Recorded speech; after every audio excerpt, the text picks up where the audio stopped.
मैं भारत का railway station, गरीब, मिडिल क्लास, साधारण लोग मेरे मेहमान होते हैं। मैं सबके लिए सोचता हूं, लेकिन अंग्रेजों के जमाने से मेरे लिए सोच गरीब ही होती थी। अब गरीब लोग धक्के नहीं खाएंगे तो और कौन खाएगा? गरीब थोड़े ही एसी की हवा खाएगा, वो तो लंबी सीढ़ियां चढ़ेगा, अपने बुजुर्ग माँ बाप को भी कष्ट से चढ़ाएगा। साधारण आदमी कहां एयरपोर्ट से सुविधा पाएगा? भले मैं देश की अर्थव्यवस्था का बहुत बड़ा इंजन हूं, लेकिन मॉडर्न बड़ा इंफ्रास्ट्रक्चर तो बड़े लोगों के लिए बनेगा। देश का साधारण आदमी तो स्टेशनों पर पार्किंग से लेकर हर चीज के लिए धक्के ही खाएगा। चलो मान लो रेलवे स्टेशनों का उत्थान भी होगा, तो वो भी केवल मुंबई दिल्ली में होगा। कहां छोटे शहरों के स्टेशनों का नंबर लगेगा? भारत के रेलवे स्टेशनों की ये कड़वी हकीकत होती थी, पर इस स्थिति को बदलने का बीड़ा उठाया हमारे प्रधानमंत्री नरेंद्र मोदी जी ने। स्वयं बचपन में रेलवे स्टेशन पर चाय बेचकर पिता का हाथ बटाने वाले बालक ने देश के हर आम नागरिक के लिए एक बड़ा सपना देखा, भारत के रेलवे स्टेशनों की काया पलट का। देश के 3 रेलवे स्टेशनों को बदलकर ये यात्रियों के सामने नए भारत की संकल्प शक्ति दिखा चुके हैं। गांधीनगर का कैपिटल स्टेशन, भोपाल का रानी कमलापति स्टेशन और बेंगलुरु का सर एम विश्वेश्वरैया स्टेशन। इसी राह पर पूरे देश के 508 रेलवे स्टेशनों का पुनर्विकास होने जा रहा है। देखिए इस नक्शे को। देश भर में आकांक्षाओं तक पहुंचेगी ये क्रांति, जो कि प्रेरणा होगी अमृत काल में हर क्षेत्र के बाकी स्टेशनों के लिए। इसीलिए प्रधानमंत्री जी ने अमृत काल में नए भारत के इस सपने को नाम दिया है अमृत भारत स्टेशन। भारत की महानता, समानता और आधुनिकता का प्रतीक। सपना बड़ा तो फंड भी बड़ा। जो रेलवे बजट 2014 में 65,000 करोड़ का हुआ करता था, वो आज है 2,40,000 करोड़ का, जिसमें से 508 स्टेशनों के पुनर्विकास के लिए दिए जा रहे हैं लगभग 25,000 करोड़। लक्ष्य यही है कि सामान्य यात्रियों को बेहतर सुविधा मिले, काम के लिए आना जाना आसान हो। पता है, अन्य देशों की तरह हमारे देश के रेलवे स्टेशन केवल रेलवे स्टेशन नहीं होते। यहाँ इमोशन भी है, यादें भी, ठिठोलियां भी और राहत भी। सांस्कृतिक आदान प्रदान के केंद्र भी होते हैं हमारे स्टेशन। इतनी महान संस्कृति एवं वास्तुकला को अब प्रदर्शित करेंगे हमारे नए अमृत रेलवे स्टेशन, ताकि यहाँ खींचे जाने वाली हर सेल्फी के साथ भारत और जुड़े और जिए और खिले। ऐसे शानदार स्टेशन पहले लोग विदेशों में ही देखते थे, अब भारत में भी ऐसे स्टेशन बन रहे हैं। तो अब हमारे स्टेशन होंगे जानदार भी और शानदार भी। यहाँ एयरपोर्ट्स की तरह मल्टी लेवल पार्किंग होगी, प्रवेश निकास के अलग अलग द्वार होंगे। यहाँ सुंदर एग्जीक्यूटिव लॉन्ज, यात्री प्रतीक्षालय होंगे। यहाँ सीसीटीवी से निगरानी होगी, फ्री वाईफाई होगा और सोचिए लिफ्ट और एस्केलेटर से कितने बुजुर्गों, दिव्यांगों की यात्रा सुखद होंगी। अब दिव्यांगों की सुविधा के लिए हमारे स्टेशनों पर ब्रेल लिपि वाले साइनेज भी होंगे। पर्यावरण को भी पीछे नहीं छोड़ेंगे हमारे अमृत स्टेशंस। ये सभी इमारतें बनेंगी ग्रीन बिल्डिंग मापदंडों के अनुसार और समुचित प्रकाश व्यवस्था से युक्त होंगे स्टेशंस। और सभी स्टेशनों में दोनों ओर सुनिश्चित की जाएगी कनेक्टिविटी। ये नए विकसित स्टेशन सिर्फ स्टेशनों को ही नहीं, पूरे शहर को मॉडर्न इंफ्रास्ट्रक्चर देंगे। ये स्टेशन सिर्फ रेलवे की सुविधाओं तक सीमित नहीं रहेगा, बल्कि ये मल्टी मॉडल कनेक्टिविटी का भी हब होगा। यानी बस हो, मेट्रो हो, टैक्सी हो, ऑटो हो, यातायात के हर साधन यहाँ एक ही छत के नीचे कनेक्टेड होंगे। यात्रियों की सुविधा और बेहतर मार्गदर्शन के लिए एक समान साइनेज लगाए जाएंगे। अमृत स्टेशन आइकॉनिक स्ट्रक्चर के साथ सिटी सेंटर भी बनेंगे। यहाँ होंगे भव्य रूफ प्लाजा, शॉपिंग कॉम्प्लेक्सेस, बच्चों के लिए गेमिंग जोन, फूड कोर्ट्स। अमृत स्टेशन के जरिए ये सारी खुशियां और सुविधाएं छोटे शहरों के लोगों का भी अधिकार होंगी। प्रधानमंत्री जी के परिश्रम पर देश के विश्वास का प्रतीक अमृत भारत स्टेशन। आज का भारत जो ठानता है वो कर दिखाता है। उस आत्मविश्वास का प्रतीक अमृत भारत स्टेशन। भारत की महानता, समानता और आधुनिकता का प्रतीक अमृत भारत स्टेशन। जय हिंद।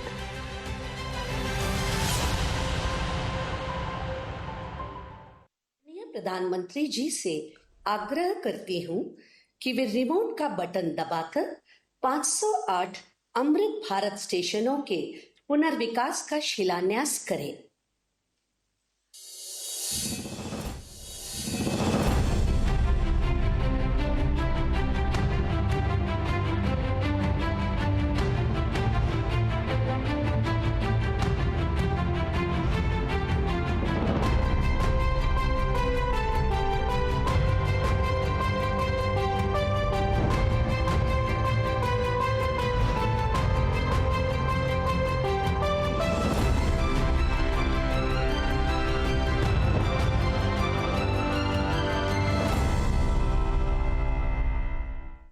मैं आदरणीय प्रधानमंत्री जी से विनम्र निवेदन करती हूं कि इस ऐतिहासिक अवसर पर अपने प्रेरणादायी उद्बोधन से हम सभी का मार्गदर्शन करें। नमस्कार। देश के रेल मंत्री श्री अश्विनी वैष्णव जी कार्यक्रम में देश के कोने कोने से जुड़े केंद्रीय मंत्रिमंडल के अन्य सदस्य, विभिन्न राज्यों के गवर्नर, मुख्यमंत्रीगण, राज्य मंत्रिमंडल के मंत्रीश्री, सांसदगण, विधायकगण, अन्य सभी महानुभाव और मेरे प्यारे भाइयों और बहनों, विकसित होने के लक्ष्य की तरफ कदम बढ़ा रहा भारत अपने अमृत काल के प्रारंभ में है। नई ऊर्जा है, नई प्रेरणा है, नए संकल्प है। इसी आलोक में आज भारतीय रेल के इतिहास में भी एक नए अध्याय की शुरुआत हो रही है। भारत के करीब 1300 प्रमुख रेलवे स्टेशन अब अमृत भारत रेलवे स्टेशन के तौर पर विकसित किए जाएंगे। उनका पुनर्विकास होगा, आधुनिकता के साथ होगा। इसमें से आज 508 अमृत भारत स्टेशनों के पुनर्निर्माण का काम शुरू हो रहा है और इन 508 अमृत भारत स्टेशन के नवनिर्माण पर करीब 25,000 करोड़ रुपए खर्च किए जाएंगे। आप कल्पना कर सकते हैं, ये देश के इंफ्रास्ट्रक्चर के लिए, रेलवे के लिए और सबसे बड़ी बात है मेरे देश के सामान्य नागरिकों के लिए ये कितना बड़ा अभियान होने वाला है। इसका लाभ देश के लगभग सभी राज्यों को मिलेगा। जैसे यूपी में इसके लिए करीब 4,500 करोड़ रुपए के खर्च से 55 अमृत स्टेशन को विकसित किया जाएगा। राजस्थान के भी 55 railway station Amrit Bharat station बनेंगे। एमपी में 1,000 करोड़ रुपए के खर्च से 34 स्टेशन का कायाकल्प होने वाला है। महाराष्ट्र में 44 स्टेशन के विकास के लिए 1,500 करोड़ रुपए से ज्यादा खर्च होंगे।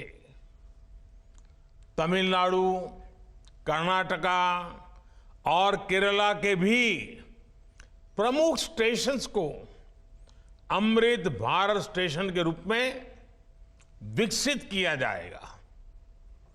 मैं अमृत काल के प्रारंभ में इस ऐतिहासिक अभियान के लिए रेल मंत्रालय की सराहना करता हूं और सभी देशवासियों को बधाई देता हूं। साथियों, आज पूरी दुनिया की दृष्टि भारत पर है। वैश्विक स्तर पर भारत की साख बढ़ी है। भारत को लेकर दुनिया का रवैया बदला है और इसकी दो प्रमुख बातें हैं, दो मुख्य वजह हैं। पहली,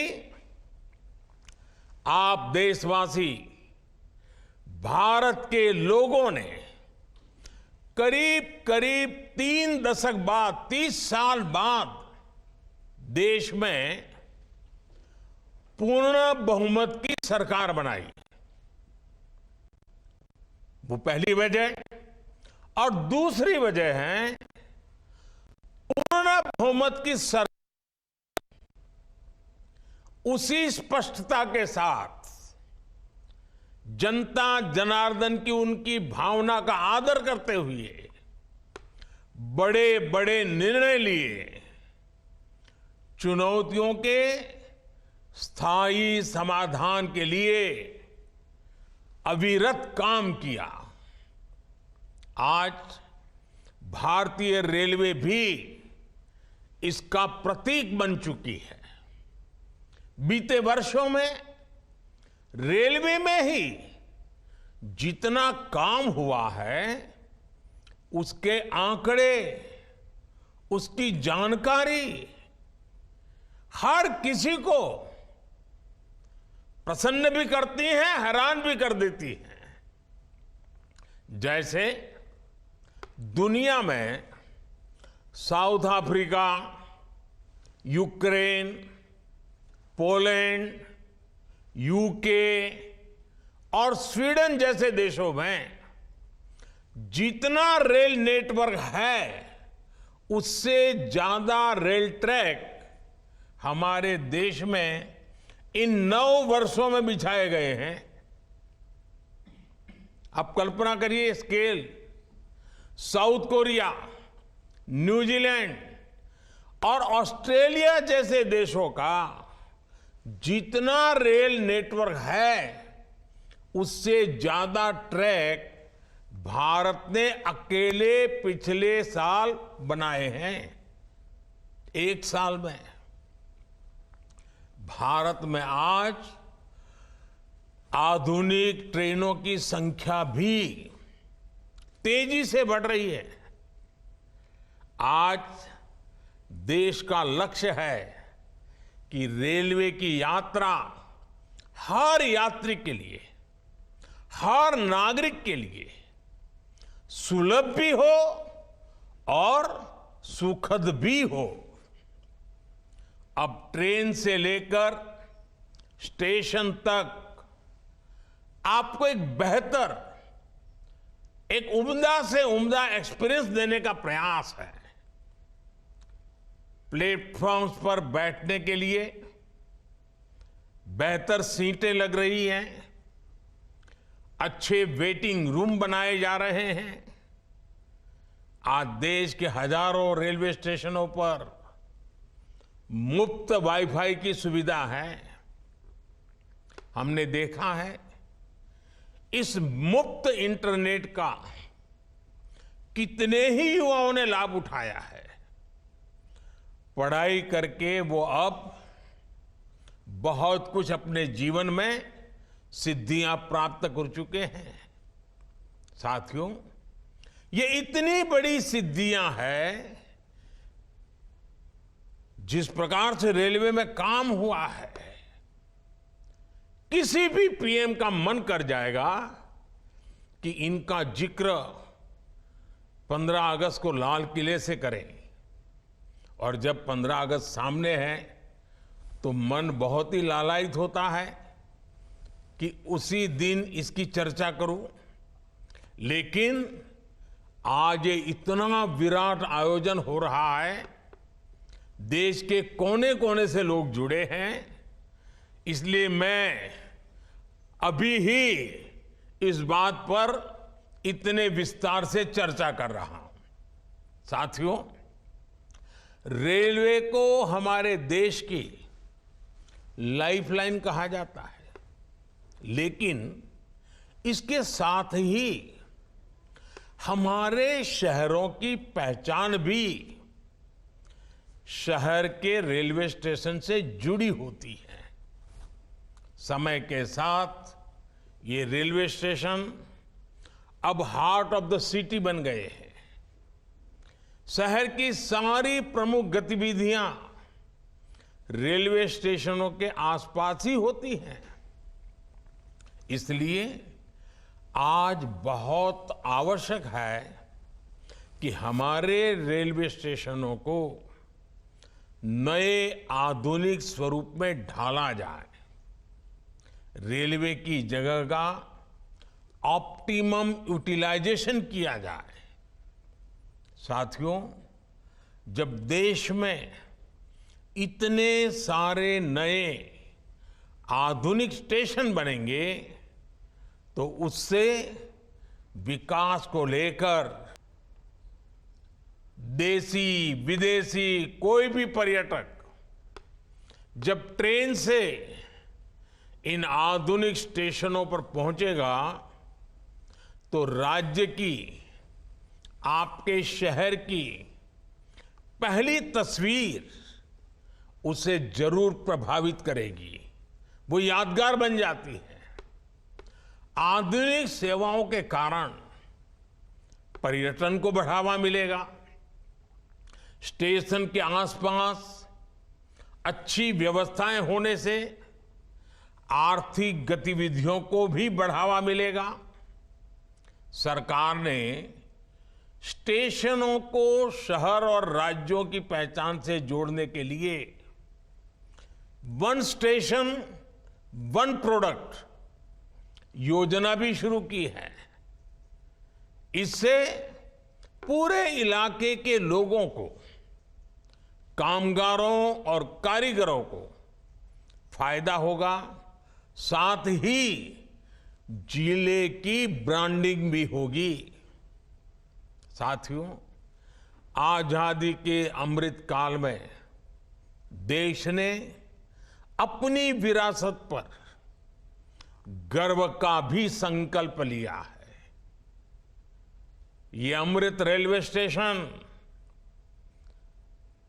उसके भी प्रतीक बनेंगे, हमें गर्व से भर देंगे।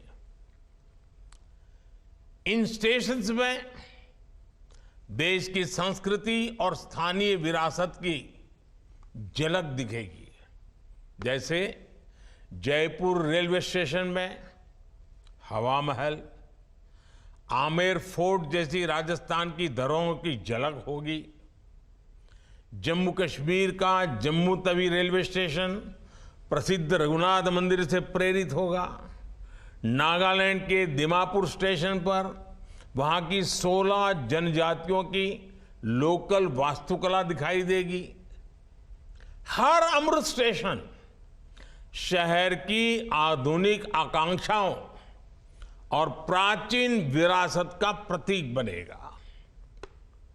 देश के विभिन्न ऐतिहासिक स्थलों और तीर्थ स्थानों को जोड़ने के लिए इन दिनों देश में एक भारत गौरव यात्रा ट्रेन, भारत गौरव टूरिस्ट ट्रेन भी चल रही है।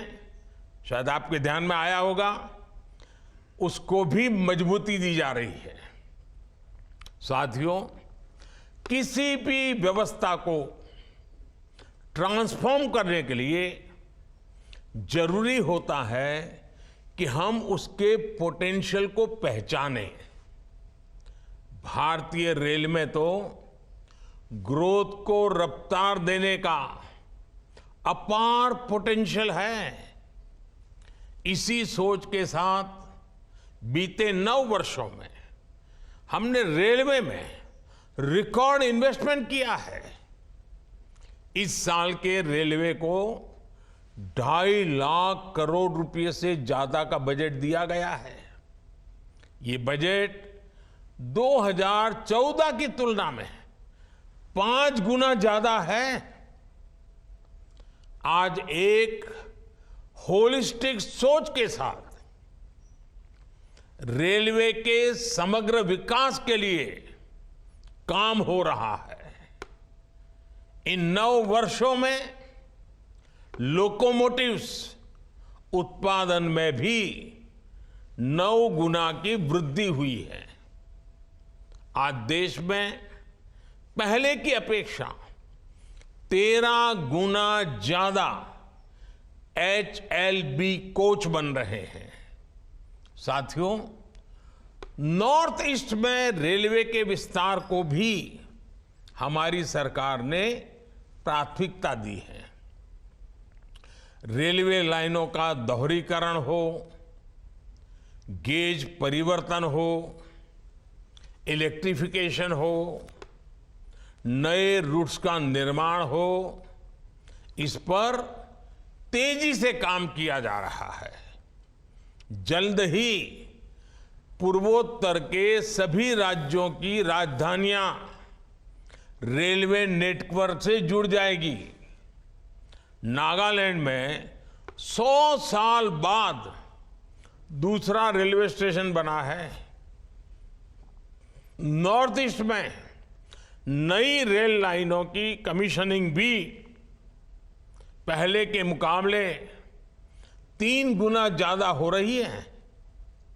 साथियों, पिछले 9 वर्षों में 2200 किलोमीटर डेडिकेटेड फ्रेट कॉरिडोर भी बनाए गए हैं। इसकी वजह से माल गाड़ियों के ट्रेवल टाइम में काफी कमी आई है। दिल्ली NCR से वेस्टर्न पोर्ट तक, चाहे गुजरात के समुद्री तट हो या महाराष्ट्र का समुद्री तट हो, पहले से जो सामान ट्रेन से पहुंचाने में एवरेज औसतन 72 घंटे लगते थे, आज वही लगेज, वही सामान, वही गुड्स 24 घंटे में पहुंच जाता है। ऐसे ही दूसरे रूट्स पर भी टाइम में 40% की कमी आई है। ट्रैवल टाइम में कमी आने का मतलब है कि मालगाड़ियों की गति बढ़ी है और सामान भी अब ज्यादा तेजी से पहुंच रहा है। इसका बड़ा लाभ हमारे उद्यमियों, कारोबारियों और खास करके हमारे किसान भाई बहनों को हो रहा है। हमारी फल सब्जियां अब ज्यादा तेजी से देश के एक कोने से दूसरे कोने तक जा रही है। जब देश में इस तरह का ट्रांसपोर्टेशन तेज होगा तो उतनी ही तेजी से भारत के जो उत्पाद है, हमारे छोटे मोटे कारीगर, हमारे लघु उद्योग जो कुछ भी उत्पादन करते हैं, वो सामान विश्व बाजार में भी तेजी से पहुंचेगा। साथियों, आप सभी ने देखा है कि पहले रेलवे ओवरब्रिज का कम होने के कारण कितनी दिक्कतें आती थी। 2014 से पहले देश में 6000 से भी कम रेलवे ओवरब्रिज और अंडरब्रिज थे। आज ओवरब्रिज और अंडरब्रिज की ये संख्या 10,000 से ज्यादा हो गई है। देश में बड़ी लाइन पर मानव रहित क्रॉसिंग की संख्या भी शून्य हो चुकी है। रेलवे और रेलवे प्लेटफॉर्म पर यात्री सुविधाओं के निर्माण में आज बुजुर्गों की, दिव्यांगजनों की जरूरतों का विशेष ध्यान रखा जा रहा है। साथियों, हमारा जोर भारतीय रेलवे को आधुनिक बनाने के साथ ही पर्यावरण फ्रेंडली बनाने पर भी है। बहुत जल्द भारत के 100% रेल ट्रैक्स इलेक्ट्रिफाइड होने जा रहे हैं, यानी कुछ ही वर्षों में भारत की सारी ट्रेनें सिर्फ बिजली से चला करेगी। इससे पर्यावरण की कितनी बड़ी मदद होगी, आप अंदाजा लगा सकते हैं। 9 वर्षों में सोलर पैनल से बिजली बनाने वाले रेलवे स्टेशनों की संख्या भी 1200 से ज्यादा हो गई है। लक्ष्य यही है कि आने वाले समय में सभी स्टेशन ग्रीन एनर्जी बनाएं। हमारी ट्रेनों के करीब करीब 70,000 डिब्बे, 70,000 कोचेज में एलईडी लाइट्स लगाई जा चुकी हैं। ट्रेनों में बायो टॉयलेट्स की संख्या भी 2014 के मुकाबले अब 28 गुना ज्यादा हो गई है। ये जितने अमृत स्टेशन बनेंगे, ये भी ग्रीन बिल्डिंग्स के मानकों को पूरा करेंगे। 2030 तक भारत एक ऐसा देश होगा जिसकी रेलवे नेट जीरो एमिशन पर चलेगी। साथियों, रेल ने दशकों से हमें अपनों से मिलने का बहुत बड़ा अभियान चलाया है, काम किया है। एक प्रकार से देश को जोड़ने का भी काम किया है। अब ये हमारी जिम्मेदारी है कि हम रेल को एक बेहतर पहचान और आधुनिक भविष्य से जोड़ें और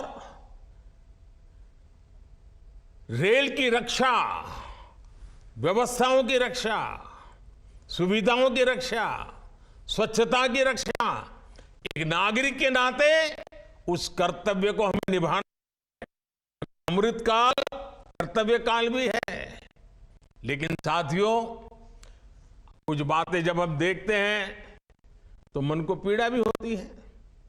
दुर्भाग्य से हमारे देश में विपक्ष का एक धड़ा आज भी पुराने ढर्रे पर चल रहा है। वो आज भी खुद तो कुछ करेंगे नहीं और किसी को करने भी न देंगे, न काम करेंगे न करने देंगे। ये रवैये पर अड़े हुए हैं। देश ने आज की और भविष्य की जरूरतों की चिंता करते हुए संसद की आधुनिक इमारत बनवाई। संसद देश के लोकतंत्र की प्रतीक होती है। उसमें पक्ष विपक्ष सबका प्रतिनिधित्व होता है। लेकिन विपक्ष के इस धड़े ने विपक्ष के इस धड़े ने संसद की नई इमारत का भी विरोध किया। हमने कर्तव्य पथ का विकास किया तो उसका भी विरोध किया गया। इन लोगों ने 70 साल तक देश के वीर शहीदों के लिए वॉर मेमोरियल तक नहीं बनाया। जब हमने नेशनल वॉर मेमोरियल बनाया, उसका निर्माण किया, तो इसकी भी सरेआम आलोचना करते उनको शर्म नहीं आई। सरदार वल्लभ भाई पटेल का स्टैच्यू ऑफ यूनिटी आज दुनिया की सबसे बड़ी मूर्ति है। हर हिंदुस्तानी को गर्व होता है। और कुछ राजनीतिक दल चुनाव के समय तो सरदार साहब को याद कर लेते हैं, लेकिन आज तक इनका एक भी बड़ा नेता स्टैच्यू ऑफ यूनिटी में जाकर के सरदार साहब की इस भव्य प्रतिमा के न दर्शन किए न उन्हें नमन किया है। लेकिन साथियों, हमने देश के विकास को इस सकारात्मक राजनीति से आगे बढ़ाने का फैसला किया है और इसलिए नकारात्मक राजनीति से ऊपर उठकर सकारात्मक राजनीति के मार्ग पर एक मिशन के रूप में हम चल रहे हैं। किस राज्य में किसकी सरकार है, कहां किसका वोट बैंक है, इस सब से ऊपर उठकर हम पूरे देश में विकास को सर्वोच्च प्राथमिकता दे रहे हैं। सबका साथ, सबका विकास, ये धरती पर चरितार्थ करने के लिए जी जान से जुटे हैं।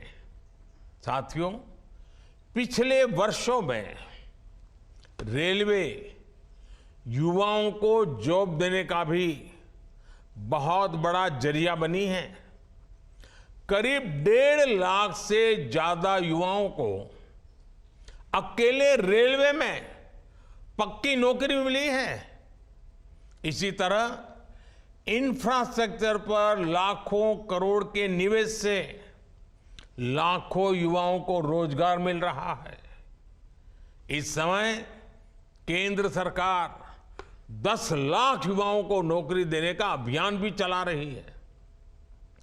रोजगार मेलों में लगातार युवाओं को नियुक्ति पत्र मिल रहे हैं। ये बदलते भारत की वो तस्वीर है जिसमें विकास युवाओं को नए अवसर दे रहा है और युवा विकास को नए पंख लगा रहे हैं। साथियों, आज इस कार्यक्रम में बहुत सारे स्वतंत्रता सेनानी हमें आशीर्वाद देने के लिए उपस्थित हैं। कई पद्म सम्मान प्राप्त महानुभाव भी इस कार्यक्रम की शोभा बढ़ा रहे हैं। हर भारतीय के लिए अगस्त महीना बहुत विशेष महीना होता है। ये महीना क्रांति का महीना है, कृतज्ञता का महीना है, कर्तव्य भावना का माह है। अगस्त में कितने ही ऐतिहासिक दिवस आते हैं जिन्होंने भारत के इतिहास को नई दिशा दी और आज भी हमें प्रेरित करते हैं। कल 7 अगस्त को पूरा देश स्वदेशी आंदोलन को समर्पित नेशनल हैंडलूम डे मनाएगा। 7 अगस्त की ये तारीख हर भारतीय के लिए वोकल फॉर लोकल होने के संकल्प को दोहराने का दिन है। कुछ ही दिनों बाद गणेश चतुर्थी का पवित्र पर्व भी आने वाला है। हमें अभी से इको फ्रेंडली गणेश चतुर्थी की तरफ जाना है। हम कोशिश करें कि गणपति बप्पा की प्रतिमाएं इको फ्रेंडली मटेरियल्स की बनी हो। ये वर्ष हमारे स्थानीय कारीगरों, हमारे हस्तशिल्पियों और हमारे छोटे उद्यमियों के बनाए उत्पादों को खरीदने की प्रेरणा देता है। साथियों, 7 तारीख के एक दिन बाद 9 अगस्त आ रही है। 9 अगस्त वो तारीख है जब ऐतिहासिक फिट इंडिया मूवमेंट की शुरुआत हुई थी। महात्मा गांधी ने मंत्र दिया था और फिट इंडिया मूवमेंट ने स्वतंत्रता की तरफ भारत के कदमों में नई ऊर्जा पैदा कर दी थी। इसी से प्रेरित होकर आज पूरा देश हर बुराई के लिए कह रहा है फिट इंडिया। चारों तरफ एक ही गूंज है, करप्शन फिट इंडिया, यानी भ्रष्टाचार इंडिया छोड़ो, डायनेस्टी फिट इंडिया, यानी परिवारवाद इंडिया छोड़ो, अपीजमेंट फिट इंडिया, यानी तुष्टीकरण इंडिया छोड़ो। साथियों, उसके बाद 15 अगस्त की पूर्व संध्या 14 अगस्त का विभाजन विभीषिका स्मरण दिवस, जब मां भारती के 2 टुकड़े हो गए थे। एक ऐसा दिन है जो हर भारतीय की आंखों को नम कर देता है। ये उन अनगिनत लोगों को याद करने का दिन है जिन्होंने भारत के बंटवारे की बड़ी कीमत चुकाई। ये उन परिवारों के प्रति एकजुटता को दिखाने का, जिन्होंने अपना सब कुछ खो दिया और फिर भी साहस के साथ मां भारती के लिए अपनी श्रद्धा को लेते हुए जीवन को पटरी पर लेने के लिए जूझते रहे। आज ये अपने परिवार, अपने देश के हित में, देश के विकास में महत्वपूर्ण योगदान दे रहे हैं। और साथियों, 14 अगस्त विभाजन विभीषिका दिवस, मां भारती के टुकड़ों का वो दिन हमें भविष्य में मां भारती को एक रखने की जिम्मेवारी भी देता है। अब इस देश को किसी भी तरह से कोई नुकसान न हो पाए, ये संकल्प करने का समय भी ये विभाजन विभीषिका दिवस 14 अगस्त है। साथियों, देश का हर बच्चा, बुजुर्ग, सब कोई 15 अगस्त का इंतजार करता है।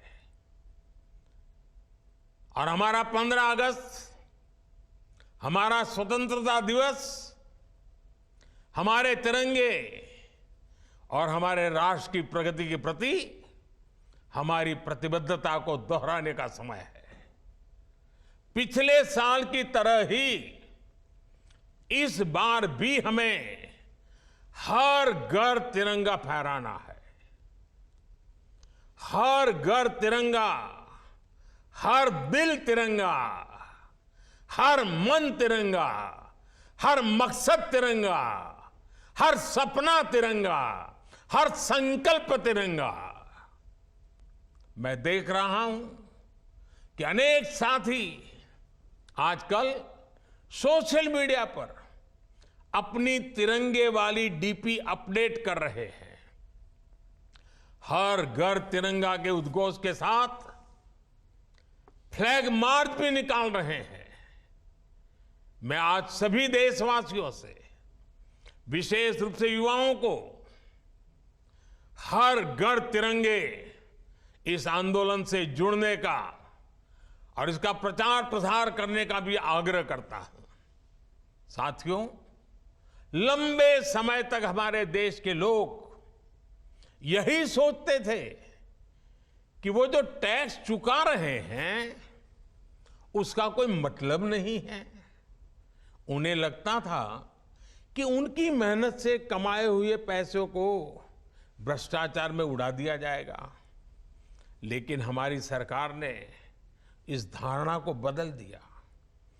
आज लोगों को महसूस होता है कि उनके पैसे का पाई पाई का उपयोग राष्ट्र के निर्माण में हो रहा है। सुविधाएं बढ़ रही हैं, ईज ऑफ लिविंग बढ़ रही है। जो मुसीबतें आपको झेलनी पड़ी वो आपके बच्चों को झेलनी न पड़े, उसके लिए दिन रात काम हो रहा है। इसका परिणाम यह है कि टैक्स भरने वाले लोगों की विकास के प्रति एक विश्वास बढ़ा है और उसके कारण टैक्स देने वालों की संख्या भी बढ़ रही है। एक समय था जब देश में 2 लाख रुपए की इनकम पर टैक्स लग जाता था।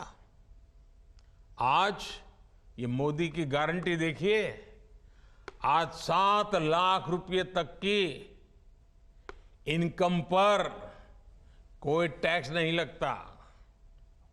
इसके बावजूद देश में जमा होने वाली इनकम टैक्स की राशि भी लगातार बढ़ रही है, जो विकास के काम आ रही है। इसका स्पष्ट संदेश है कि देश में मध्यम वर्ग का दायरा लगातार बढ़ रहा है। अभी 5 दिन पहले ही इनकम टैक्स रिटर्न भरने की आखिरी तारीख गुजरी है। इस साल हमने देखा है कि इनकम टैक्स रिटर्न भरने वालों की संख्या 16% बढ़ी है। ये दिखाता है कि लोगों का देश की सरकार पर, देश में हो रहे नवनिर्माण पर और विकास की कितनी जरूरत है, इस बात पर भरोसा कितना बढ़ रहा है।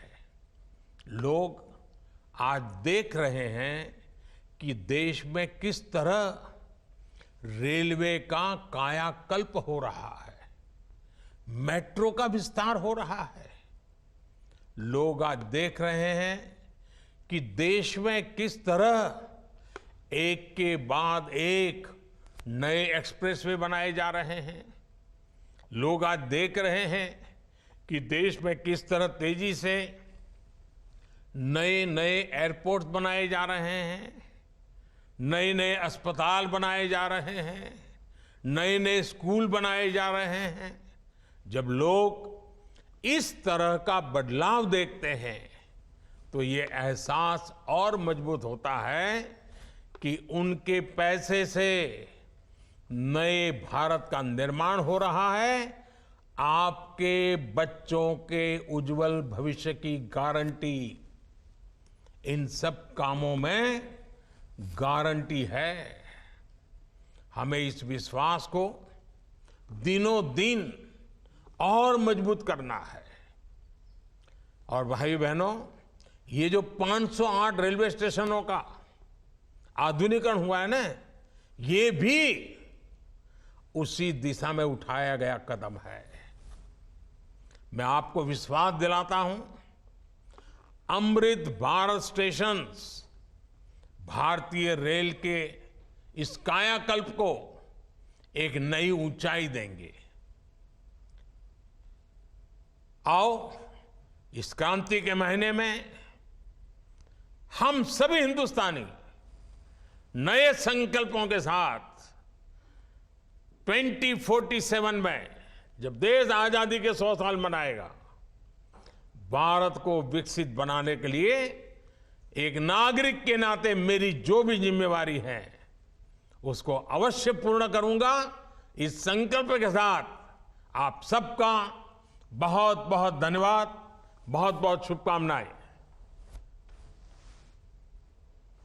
माननीय नरेंद्र मोदी जी हमारे प्रधानमंत्री जी और माननीय रेल मंत्री जी को बहुत बहुत धन्यवाद दूंगा कि पूरे देश में 508 अंतर्राष्ट्रीय और राष्ट्रीय स्तर के